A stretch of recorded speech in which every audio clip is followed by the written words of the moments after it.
Thank you for turning to 10, your news leader. 10 News Conference with Gene Valicenti continues right now. Welcome back. David Salvatore was in with us when he led the Providence City Council a while back.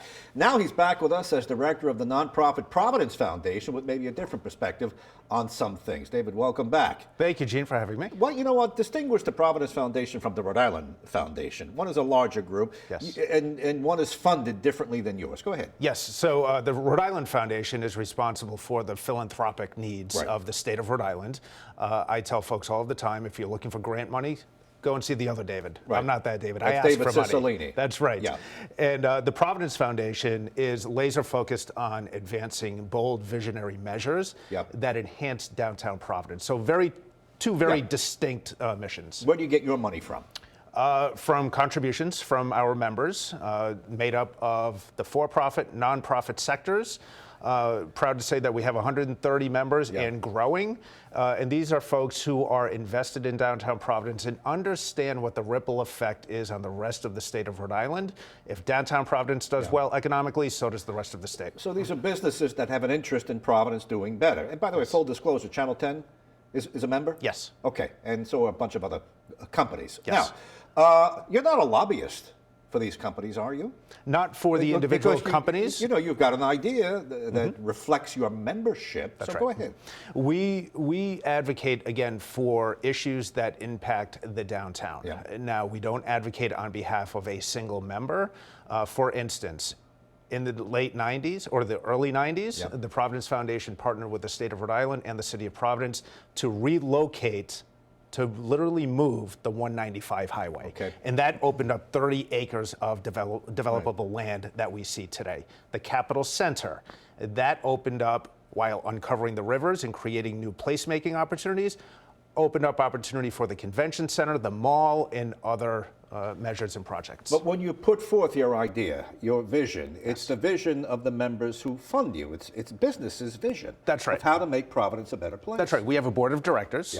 But again, we have the membership as well. We meet monthly, and we keep them abreast of what it is that we're advocating for and the conversations that we're having in City Hall and with leaders in the State House. And they have a voice at that table. So if there's an idea that they have, they can bring it to us. They can let us know how it impacts their respective organization.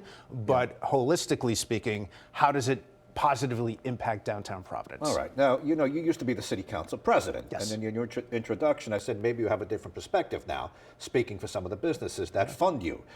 Have you learned something? Do you have a different perspective? It's one thing to be the council president, another to be the business organization or the foundation telling you what you ought to do. Yeah.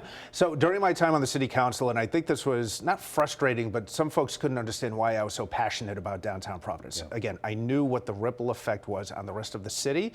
And if downtown Providence was successful, then I knew that the constituents that I represented in my neighborhoods were going to succeed as well. Looking at what's happening downtown today, very different than it was when I was a child. Okay, we're thriving economically. We have more people living in downtown Providence, not something that I ever thought I would see as a child. So there are a lot of good things happening, but there are opportunities as well. Today, where there was commercial activity, that vacancy rate today is upwards of 40%. So we have to start dialoguing with folks in City Hall, leaders at the State House, on how we incentivize developers and property owners to transform these properties so that people are living there. There's obviously a dire need for more housing in the state. We believe that downtown Providence could be a leader in this space. All right. Now, you have to be a cheerleader, too. Yes. But why don't you give us the medicine? You know, Kennedy Plaza's got problems. We want to get the buses out there. The Hospital Trust Tower is up for auction. Superman is empty. The mall is bankrupt. Here. These are all opportunities, Gene. Oh, my word. That's the politician in you. All opportunities. Where do you want to begin? Chronologically, alphabetically, geographically? Start with the Hospital Trust Tower, the big white one. Hospital Trust. Correct. We have to look at these buildings in a way that not only attracts businesses, but provides, again, property owners with the ability, incentivize them to create residential opportunities. Now, that particular building, I think would be very difficult to transform for residential purposes.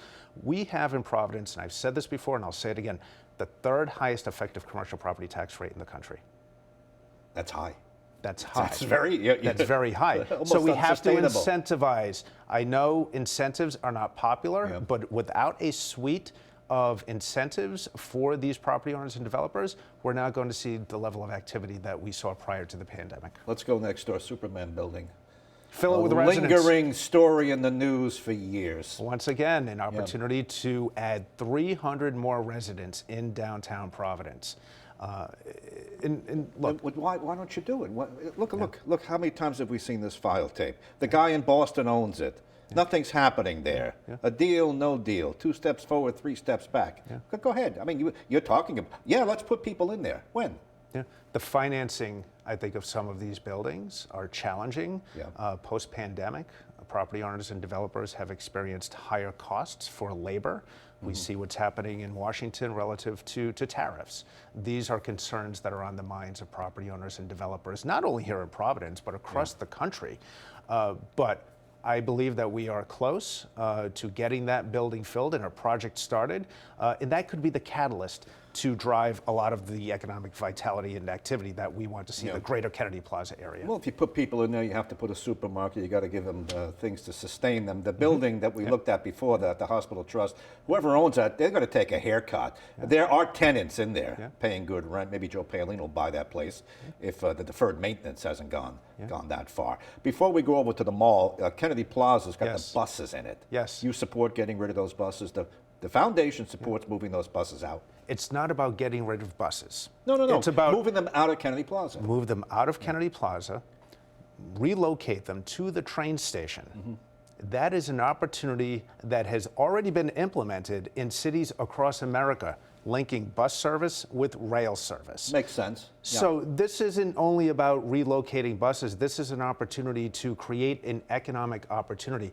Yesterday, we hosted a forum with GrowSmart RI about transportation, what it could mean for the business community in downtown Providence. We haven't talked enough about transportation. When I speak with folks who reside outside of the state, and even folks who live in Providence and in Rhode Island, who resided outside of Rhode Island, they'll say, we use bus service all of the time. Well, why aren't we taking advantage of that same transportation mode right here in Rhode Island? The system needs investment. It needs some upgrades and improvements, but I believe we can get there, and that's an economic win, I believe, for businesses. As much sense as that makes, you're at odds with some of the more progressive, maybe most of the Providence City Council. They were out just not that long ago, demanding that the buses stay there. What do you say to that council? Well, I think there are some folks who don't want to see buses relocated because it's the Rhode Island mentality. Folks don't like change. We ask that more housing be built in some of our neighborhoods. Advocates for it, those same folks will say, let's do it, but not here. We have an opportunity to, again, dialogue with civic leaders, elected leaders at the municipal and state level. Around Kennedy Plaza and relocating the buses to the train station, that seems to be the area that everybody can agree on. It's up the hill. It's a short walk. It's a short. Not like we're putting it on the other end of town. It's a short walk, but when someone gets off gets off of a train and they're running down Francis Street with their luggage, trying to catch a bus, it doesn't make sense. Link the two. My 7-year-old recently asked me, what do you do with the Providence Foundation, Daddy? So we talked about buses. I said, we want to move the buses to the train station. He said, that means we can take the bus from our house to the train station, and they got on the train and go to Boston and New York. I said, absolutely right, Bennett. You brought up your son. Your son is in public schools in Providence? Yes. And you live in Providence? You've lived in Providence all your life? I have. You own a home, you pay taxes? Yes. You know you're going to pay a few bucks more to Mayor Smiley? Yes. Because he's on the hook for $15 million more to the schools. Are you happy about that? I'm investing in my child's education with that tax increase. Nobody likes to pay more in taxes. That speaks to some of the issues in downtown Providence. The property values have not increased they haven't increased as they have in the residential neighborhoods. If those property values in downtown continue to be stabilized or decrease, where do you think that gap in the levy is going to be made up? By homeowners, tenants alike, because it's a pass-through to renters. So we need to fill the buildings in downtown Providence either with residents or businesses, see those property values go up, and that will alleviate the burden on the homeowner and tenants in our residential neighborhoods. How much involvement do you want in the vision of the schools? When you were city council president, very important. The state took them away from Providence. Now the mayor wants them back. How much of a role do you see your foundation playing in that, if any? Yeah, well, I think, you know, from a business perspective, we need folks in the trades to build buildings, look at adaptive reuse opportunities. That all starts at the education level, elementary, middle, and high school in the state of Rhode Island. This is not only a Providence problem, it's a Rhode Island problem, okay? And it needs to be addressed for the future of our economy right here in our state. Let's stay downtown. Cross Kennedy Plaza, go to the mall. You're a cheerleader for the mall. I am. You tell me things are going great. I read the news every day.